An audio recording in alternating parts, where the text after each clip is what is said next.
Hello, colleagues. As most of you know, I'm Dorothy Dobie. I'm the president of the Canadian Association of Former Parliamentarians.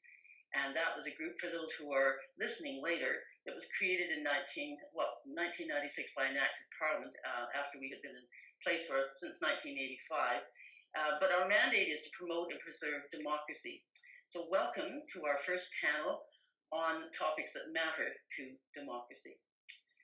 I want to begin, though, by expressing our very sincere condolences and to the family and friends of Ian Waddell. He passed away last week very suddenly, and it saddens us greatly to learn of his leaving. He was a wonderful fellow. He was president of our foundation, and he was full of joy and full of life and always doing things, and we will miss him very, very, very tremendously. So Ian, I know if you were here, you'd love this. He was going to actually do a presentation of how to use Zoom, and that's still going ahead in his name in the weeks to come. So for our very first panel, I'm pleased to have a very distinguished group of participants with us today.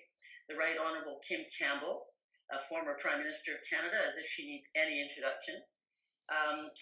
The Honourable Irwin Cotler, the former Minister of Justice, who is just as well known, and Lynn McDonald, former Member of Parliament, a self-declared women's rights advocate, and many other things. And I think that we're going to have a very delightful discussion amongst this group.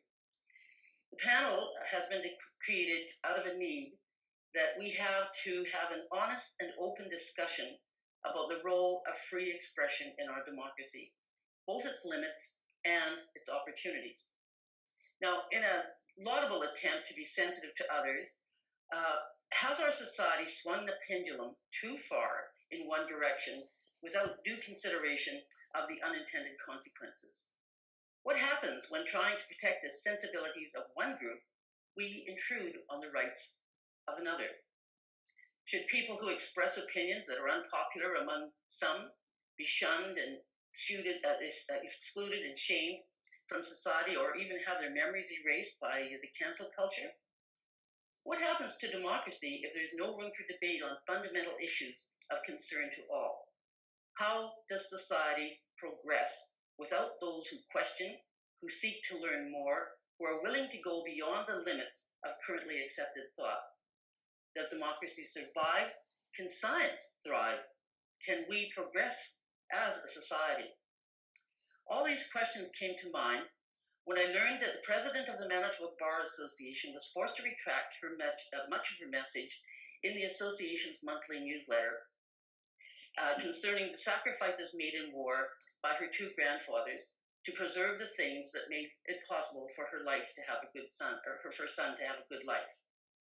She worried that the emerging generation does not understand the consequences of some of their actions, which she feared could evolve into fascism or an otherwise undemocratic society. She noted that those she called social justice warriors might be well-intentioned, but were perhaps naive in their pursuit of a socialist utopia, that they did not do so involved in this that they do not appreciate the dangers of Marxism. Those remarks and her fear that the country would slip into communism were quoted as offensive in a letter posted to the right by Twitter, castigating her for her comments, and it was accompanied by a social media opportunity to countersign the letter. So 41 members of 3,100 members in the Bar Association of Manitoba signed the letter, and our young woman felt compelled to step down as president after she was forced to retract her statements in the following newsletter. Furthermore, a comment about her inappropriate politics by a senior partner in her law firm worked to make her feel so uncomfortable that she resigned. So now she does not have a place to work. She has her shingle hung up outside her home in her town. So our panel will use this experience as a foundation for their remarks as we examine the questions about these fundamental issues of so much importance to our democracy. Now, we didn't follow the usual protocol by saying we would go with the Prime Minister first and the Honourable Minister second and the Member of Parliament third. We drew numbers, and guess what happened? We ended up with exactly the same order. So I'm delighted to begin the panel discussion with the Right Honorable Kim Campbell. Kim, over to you. Thank you very much, Dorothy, and welcome everybody. It's delightful to have this occasion and to see parliamentarians, reformed parliamentarians, retired parliamentarians, recovering parliamentarians, continuing to engage in these issues. I'm just going to make a couple of comments because I'm eager to hear what the others have to say as well. In looking at the events that took place in Manitoba, I felt that. That some of the reactions seemed a little bit over the top. But a couple of things struck me. First of all, about the article that was written, and I am not a granddaughter of war veterans. I'm a child, a daughter of both my parents were in uniform in World War II, and I've always felt very strongly about what the price that's been paid for what we have, and to call attention to that, I think, is really important. But I found also that, as with many people, that her use of the terms, in socialism and communism, that from my perspective as a former political scientist and a former Soviet specialist, they just were really very accurate.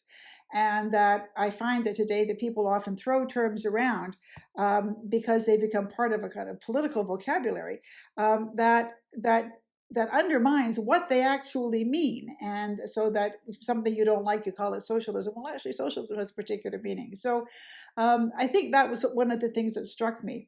But what also has struck me is that we now live, and I think all of us who are here, our panelists as former parliamentarians, we're in the kind of pre-social media world of politics. And I think what social media has done is I think it's made it a lot harder to have conversations and to duke it out on issues because the forms of communication are short. They tend to often appeal to people. People often respond quickly and emotionally to things rather than having conversations.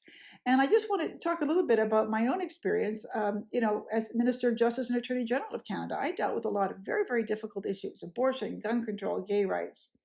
And my party, the Progressive Conservative Party of Canada, was a big tent party.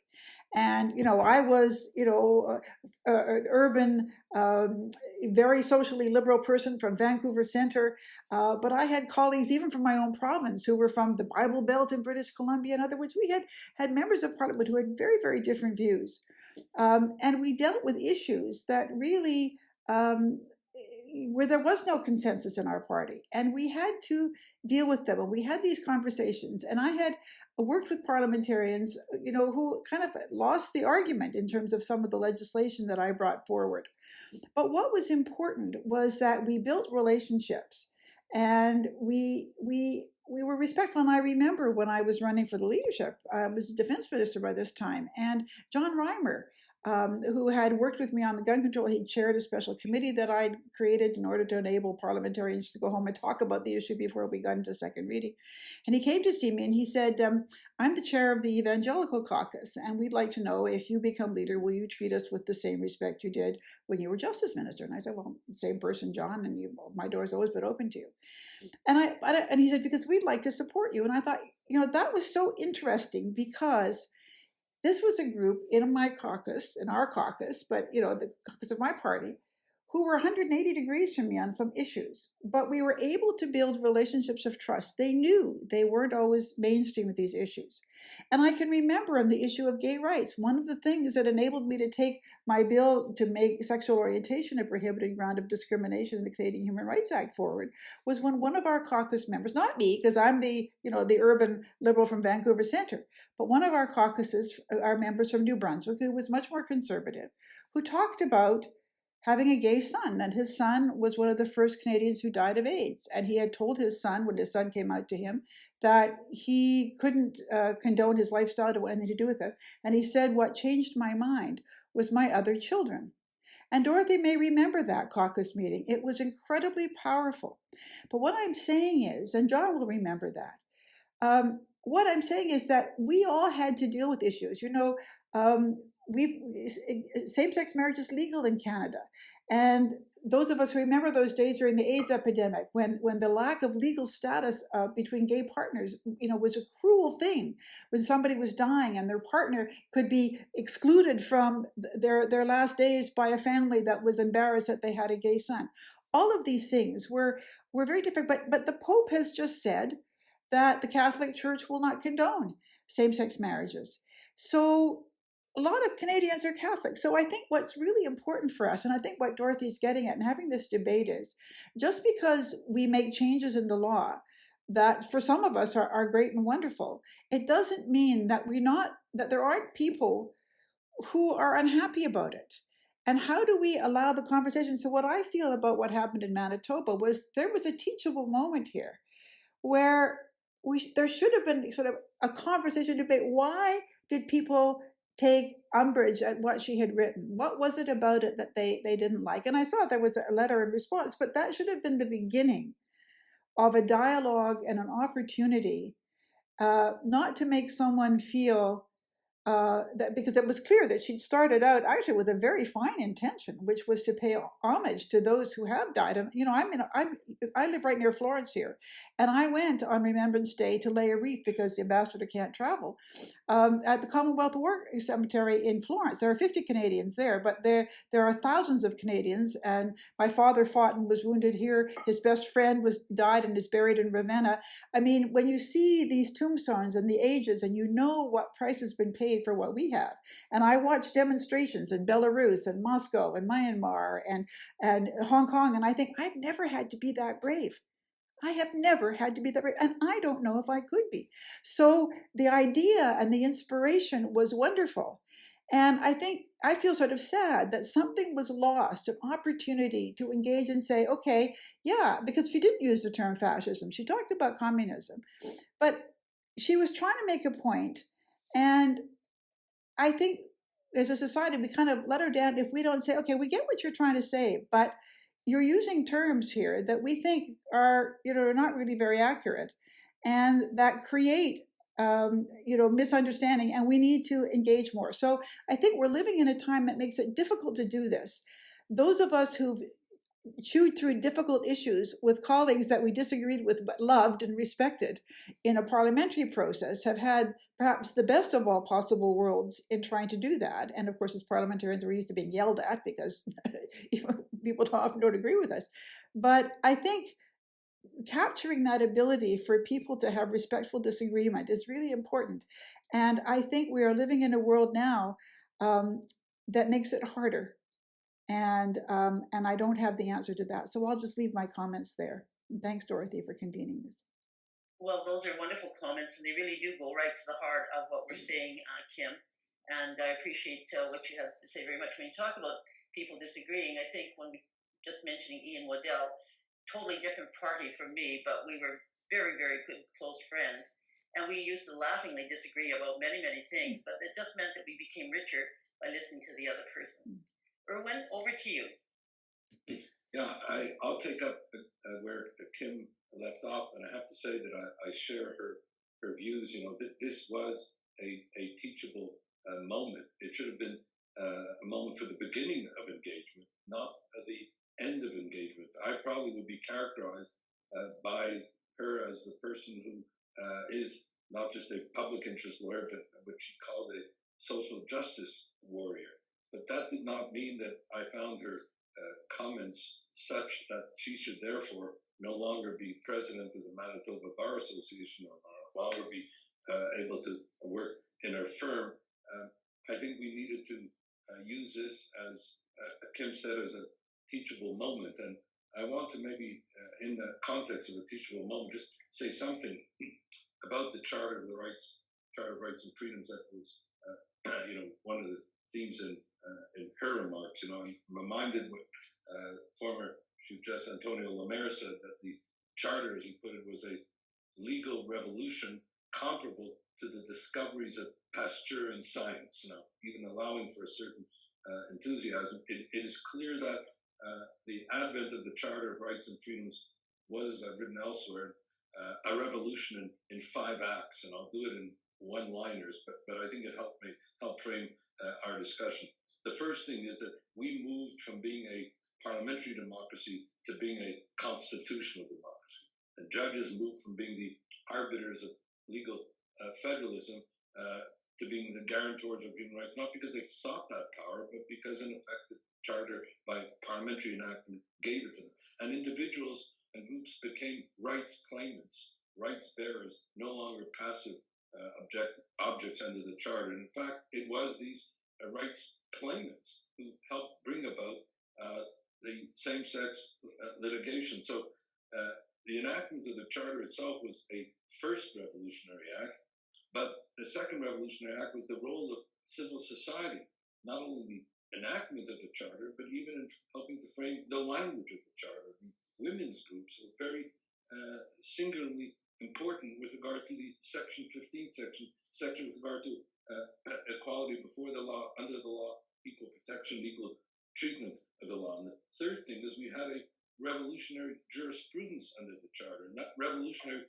jurisprudence really found expression in the free speech litigation. I happen to have intervened in that trilogy of cases, Keekstra, Smith and Andrews, and Taylor, which set very important benchmarks, both for the protection of freedom of expression on the one hand, and limitations on it under Section 1 and the like. And two other things which we ignore, and I'll close, and that is that international law, by, as Chief Justice Dixon put it, was a relevant and persuasive principle of interpretation for the rights and freedoms under the Charter. So we are to look to international law and look also to what other jurisdictions are saying, comparative law. So I think that the Charter was a revolutionary act, and therefore, when her statements were made as president of the Bar Association, we should use that as an occasion, to discuss the Charter, to discuss it in all its aspects, to engage on these issues rather than have a kind of council culture dynamic enter into it, where she had to, as I say, resign from the bar, resign from the firm, etc. Well, those are very good points, and I think when you mentioned the sort of the transition from a parliamentary democracy to a constitutional democracy, is that part of what's going on, Erwin, in terms of the confusion that people have about just what rights prevail and whose rights prevail? I think some people don't realize that we've, undergone this revolutionary transformation, and they think we're still back in pre-charter days, and in terms of we're a parliamentary democracy as distinct from being a constitutional democracy. Some feel that judges now have too much power under the Charter, and that they in fact have usurped powers that were meant for the legislature. But it was the legislature that imbued the judges with the authority to act as guarantors of human rights. I think we need a better understanding of the Charter in all its configurations, and that's why I'm sorry that what happened here in Manitoba wasn't used as an occasion for what Kim so properly called a teachable moment in all its aspects. Well, and I think this is the moment. So let's turn it over to Lynn now and get your take on this, Lynn. You come from the other side of the spectrum. We've heard two judicial people, but you come from the advocacy side of things. So I'm looking forward to hearing what you have to say. Yes, certainly an advocate and a social scientist as opposed to a lawyer. Also, however, I gave the brief of the National Action Committee on the Status of Women on the Charter of Rights to the Joint Senate Commons Committee studying it back in 1981. I agreed with Kim and Erwin about this should have been a teachable moment, and it was missed very sadly. Let me raise the statement of Nellie McClung, which is not perfect for this occasion, perhaps better for women's rights, which she worked on. But what she said was, never retract, never explain, never apologize, get the thing done, and let him howl. Well, this person did retract and did explain very graciously. And the never resign, I'm sorry that nobody stopped her. Women are still, I think, somewhat disadvantaged in a large, traditional, prestigious law firm. Was there no one there to mentor her? Did she have a senior person she could talk to?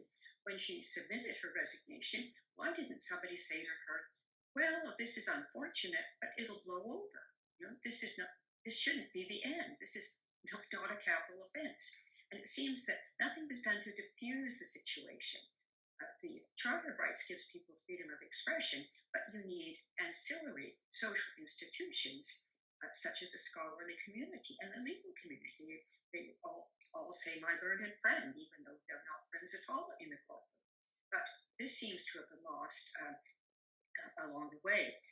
Never resign.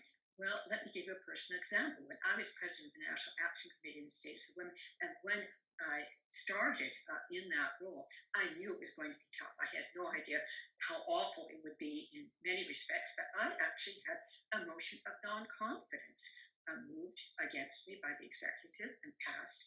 8 people voted for non-confidence. I had 4 supporters and 1 person abstained. And I think they all assumed that I would resign. I did not resign. I gathered allies. And it wasn't a personal thing. There were genuine differences of opinion. And the views of this group, which had rather taken over the executive, did not reflect the whole organization. So I certainly felt compelled to struggle on. It was very unpleasant, but I did gather allies. And at the next annual general meeting, I gave my report. And I asked that this motion of non-confidence be rescinded.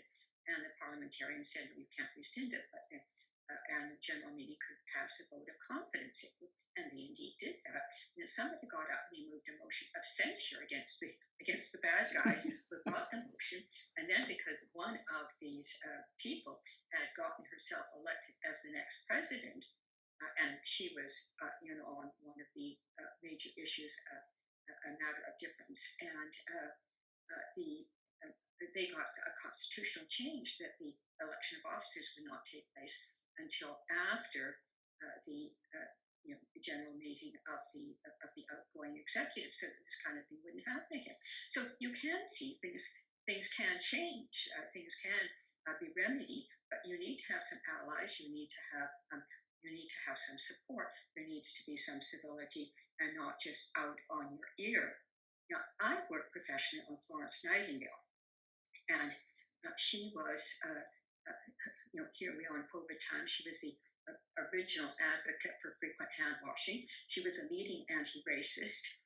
She articulated the principles of the National Health Service, that is, of quality care for all, regardless of ability to pay. Her grandfather worked with William Wilberforce on the abolition of slavery, but it is now fashionable in some nursing circles, not everywhere, but it's growing. And indeed, the president of the Quebec Nurses Association and a New Zealand nurses organization came up just this last year with a statement that she was a racist, a white supremacist, and in favor of genocide. Now, Nightingale, in fact, did a study of the high rates of disease and death in colonial residential schools and day schools. And she was the first person to expose the high rates of disease and death in our residential schools and day schools. They were in Ontario, and they were formed in the 1830s, and her data came from the 1850s, collected by the Colonial Office. She published in 1863, shall we say, long before Sir John A. But she exposed that, and of course she wanted to bring the rates down. She was concerned to do that, and this was certainly understood by the people who heard her and in the newspaper discussion. But it is now fashionable to say, and this has gotten published, and it gets published in a nursing blog, and it has a comment section. But if you disagree, you can't get your comment on. It's only favorable comments. It's only censored comments. And then I was accused in a subsequent blog of going after this president of the Quebec Nurses Association and going to her academic superiors at the University of Montreal. Well, I didn't. I tried to post it. You can't post that. Only one side gets in. So we do have problems of freedom of expression. But I learned when I was a graduate student at the London School of Economics, from another graduate student, was when you join a scholarly community, you have obligations to your fellow members to answer questions on sources, to interact, and to do so in a civilized manner. And these kinds of things, these are the intermediate institutions. So you have the freedom of expression, but if you don't have some guidelines as to how this should be done, obviously we can be in some trouble. So I think I'll wind up with that now. I think Melanie McClung certainly has some very good advice, and I'm sorry that the president of the Manitoba Bar Association didn't know about that and wasn't encouraged to find another way forward.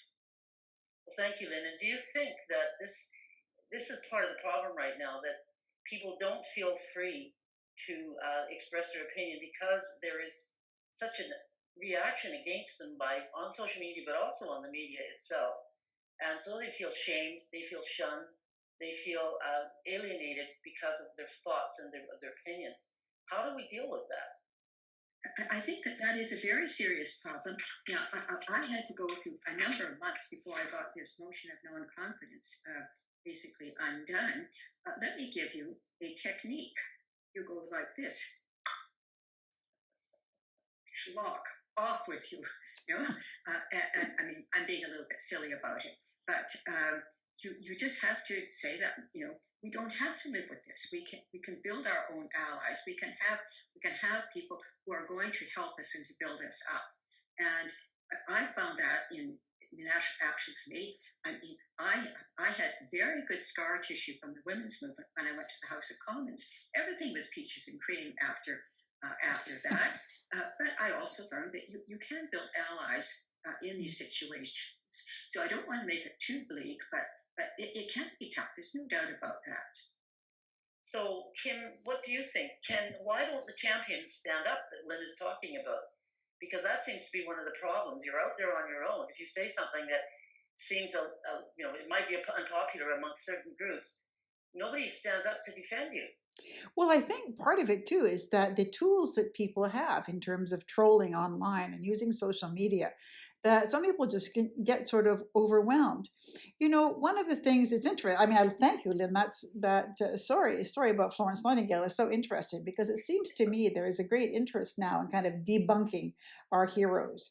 And a lot of them could do with some debunking. And I've often said that one of the features of my elderly life is not just learning, but a lot of unlearning. And there's a lot of things that we thought we knew that we don't really know. And one of the things that I'm really interested in is finding the people, the non-prototypical people who've made huge contributions to our society, and we were denied having them as role models. But it's also the case that sometimes we want to attack people. And I'm not saying we shouldn't criticize them for their values of their times, whatever, but it's as if they were them and it doesn't apply to us. And I think we have to be much more honest about the extent to which that all of us have been and can be in our own way because of our own privilege, instruments of bigotry or at the very least exclusion, etc. I remember when I saw the film Hidden Figures, I watched it in a state of rage because I thought, why don't I know about these women? These three African American women, mathematicians and computer experts, who were integral to the U.S. space program. And the last one died at over 100, and the building was named after her. But until that story was told, I think in a book and then a film, most people didn't know about them because they weren't prototypical. They weren't white men. So we didn't pay any attention to them. But the thing is that we all are diminished by that. We're denied the role models that we need to be just and fair. And that is why, unless we have these discussions, unless we are open to seeing things, and when we get somebody like a Sir John A. Macdonald or a Winston Churchill, people who are complicated, who did great things, but also did other things that are shameful, we have to recognize, yes, we have to portray them as complex people. Not put them on a pedestal, but admire what they were able to accomplish and recognize how even good people can do bad things or can be insensitive, can be ignorant, and how we can all be part of that. And so part of this freedom of speech and sharing of views means that it's actually an opportunity for us to grow and learn and unlearn unhelpful attitudes and become better people. But if we think we have to be defensive and we have to either sort of take a stand, you're either pro John A or you're anti John A, or you're pro Churchill, you're a, that's not really very helpful because human beings are complicated. And as I say, I mean, one of the great things about it, Dorothy, you talked about with being pals with the Umwada, the one thing about the parliamentary experience is that, I mean, there are people that I disagree with that I love and that I thought were great people. And that is such an opportunity to expand your humanity and your understanding for them. That's what we really need. So I think that good on you, Lynn, that you didn't let people, push you out. But I think you're right that for women it is harder. I participated in a program with women who'd been first ministers across Canada, and the program was called No Second Chances. And I think, sometimes when men screw up, people say, oh, there, he just misspoke and, whatever.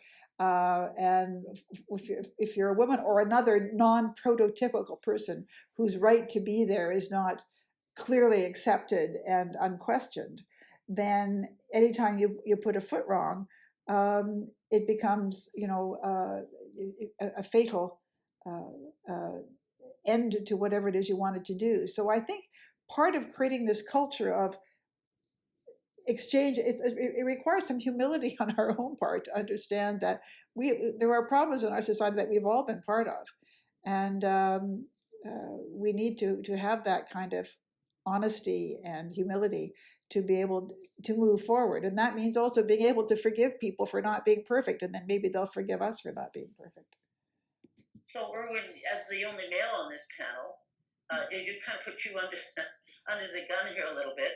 But do you think that we're living in a world of apologies?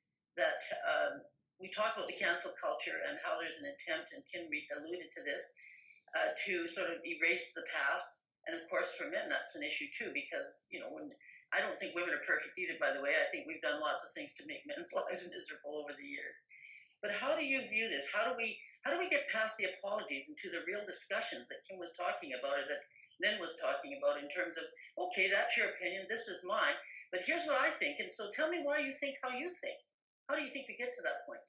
Well, let me get into that, what you just mentioned, and also the culture of exchange that Kim was mentioning, and women's discourse. And let me tell you how I benefited from it.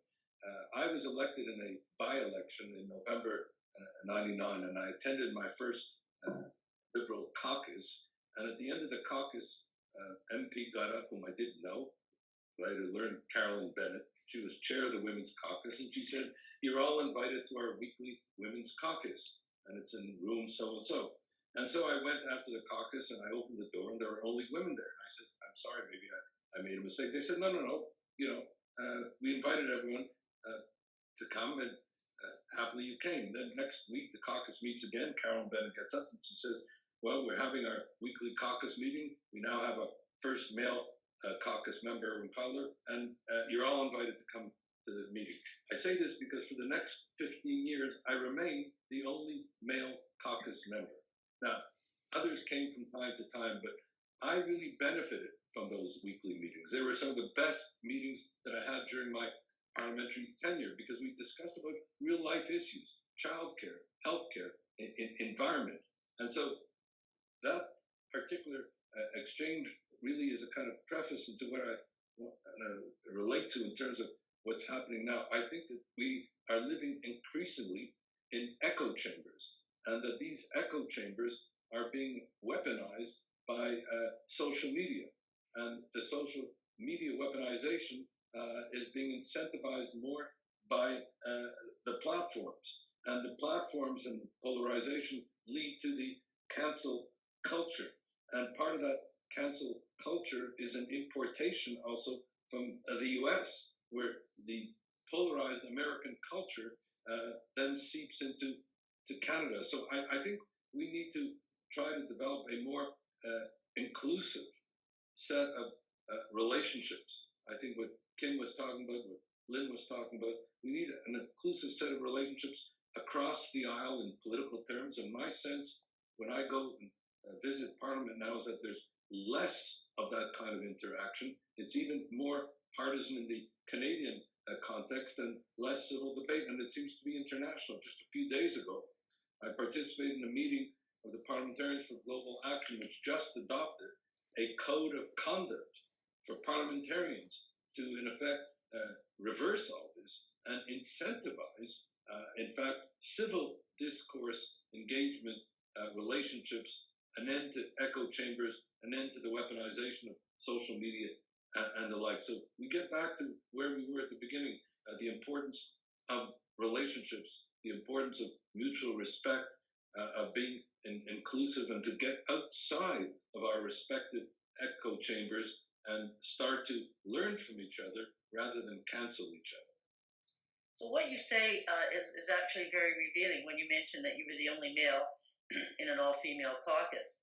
And that speaks to, I think, one of the issues that we face today, which is a kind of, I guess the term is identity politics, where there's a lot of focus on people's differences rather than their commonalities.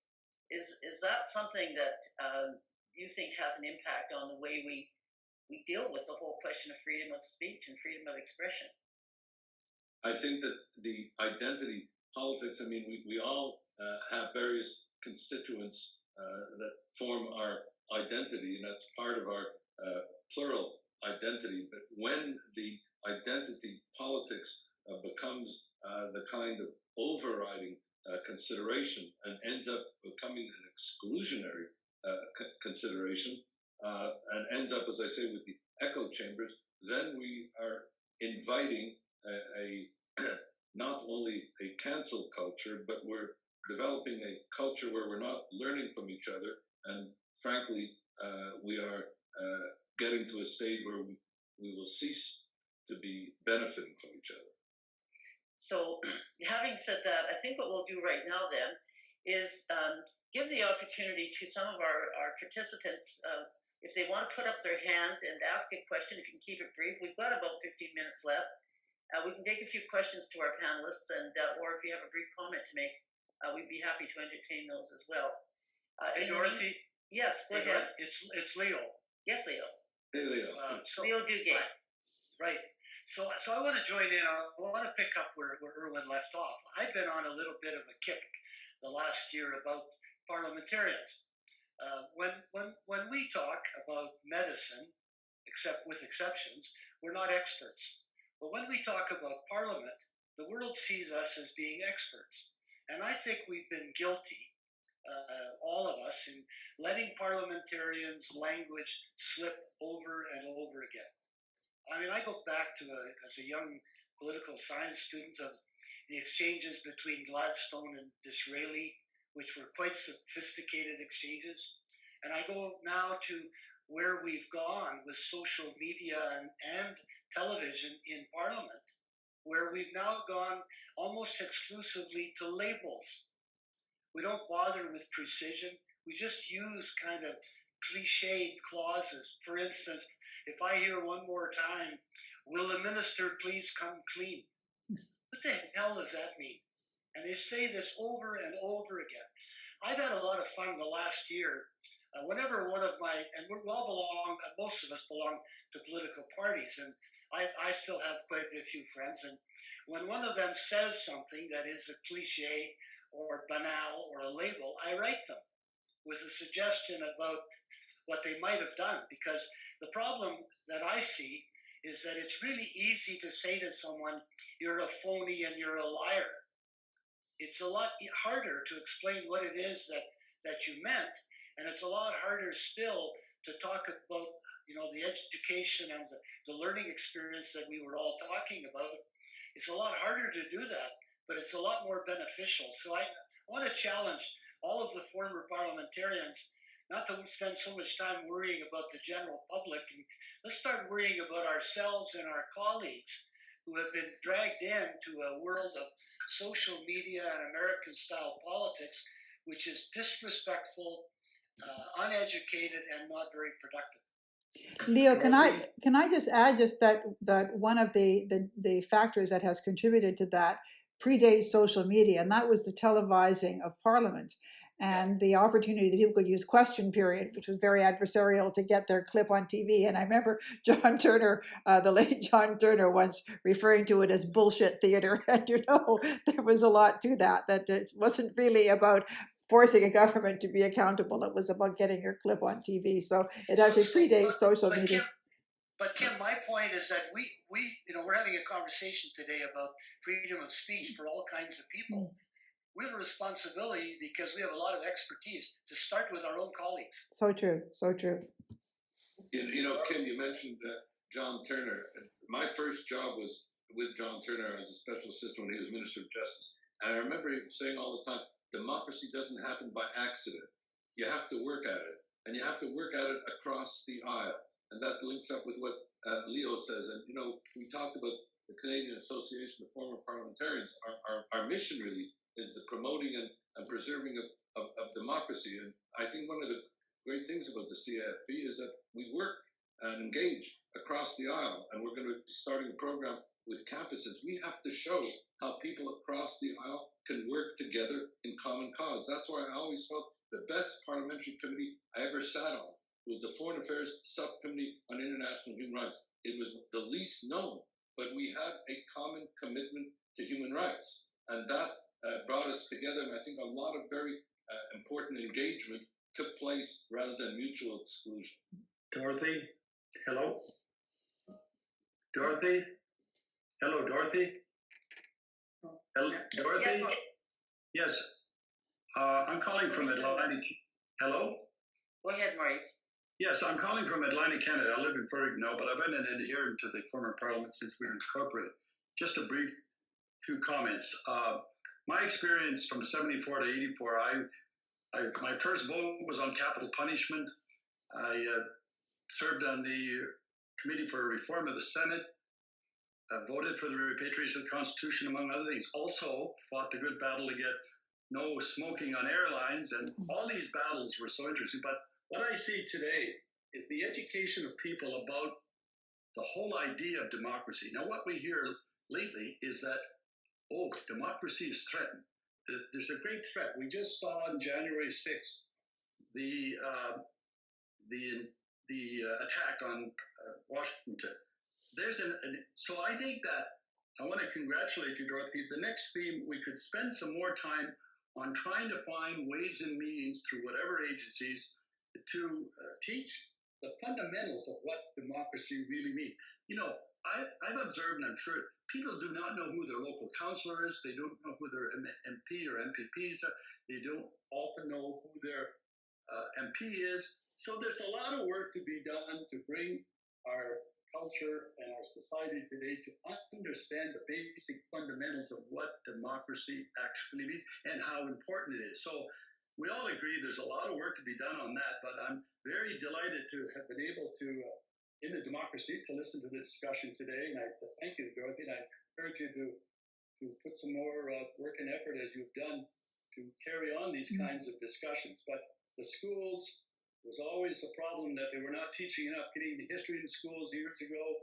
Today, I think it's equally important that we spend some time encouraging governments and people to bring more discussion to the general public of what democracy really means and how we go about defending it, because it is, in many ways, and we've seen it, under threat. So, hey.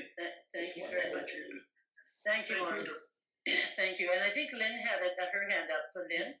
Okay, yes, I brought along a prop, which I really want to pick up on a bit of what Erwin was saying to you. But this is my prop. Can you see it? Here's women. And this was contributed by the PEI member of a CRTC committee, which was to bring women into the broadcast media. Set up by the CRTC. When I was president of the National Action Committee, took a brief to the CRTC recommending that the CBC not get its license renewed because of its discrimination, in effect, exclusion of women. And it took a very long time, but we got invited for meetings. And then eventually the CRTC had one with advertisers, CTV, and the CBC. And we had a subgroup of women, and we met as a subgroup to support each other, to work our way through this. This took a couple of years. They were horrible meetings. But at the time when we started, you never saw a woman read the news. You never saw a woman as a news reporter. The only woman who had a prominent place at all was Adrienne Clarkson, and she had a male co-host just in case she got the vapors, I suppose. So these things can be worked through. I'm an optimist on those issues. You do need some camaraderie, and you do need a wider group of support, and you certainly need a lot of patience, but they can work. You're the poster child, Lynn, for those who are not afraid to speak up and who are not afraid to voice what at the time might be unpopular positions. And you've had some wonderful successes in in helping our society progress. How do we translate, folks, that kind of positive action in a world today that seems to be filled with negative action, where we hear about defunding the police and things that are just, I suppose they make a good headline, but they really are not realistic. How do we take positive action forward instead of negative action? Anybody? Kim? Well, I think that again, people have to come across, the aisle. They have to come across divisions, whether in Parliament or in civil society. I've been doing a lot of reading and looking at sources that talk about how to persuade people who don't agree with you, and it's for various reasons, particularly if things happening south of the border. That's been something that's been very interesting to me, and the social psychology of it and the cognitive psychology of it is very, very difficult. And I think that one of the things that parliamentarians have is that you have a need to solve a problem, to come out with some kind of outcome, a decision or a piece of legislation or something. But I think finding ways of crossing out important, but also a lot of the things that we have today, I think a lot of people don't realize how contentious they were. Lynn's comment about women reading the news. Katie Couric is the only woman, I think, in the United States to have headed up a major network's news broadcast. But when I watch CNN and BBC and all these networks, they're international broadcasts, because I watch them in Europe. It's all women reading the news. And in Canada, we've now become used to, we have a number of excellent women, what's the word I'm looking for? I'm in a demented moment here, but readers of the news.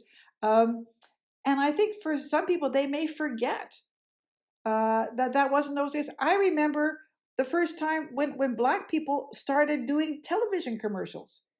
And it was like shocking that there was, a Black person advertising a product. Oh, we never seen that before.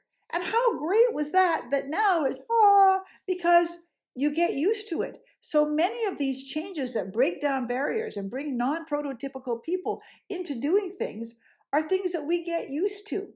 And many of the changes, that even things that I was involved in when I was justice minister, the changes that seemed so contentious and so difficult, I've now become, people are used to it, they're comfortable with it, the world doesn't come to an end. So it is really important to keep up the struggle, but it's also important to remind ourselves that these things, as John Turner said, democracy isn't, and I said democracy is also a blunt instrument. It's not a precision tool, and sometimes it happens in a clunky kind of way.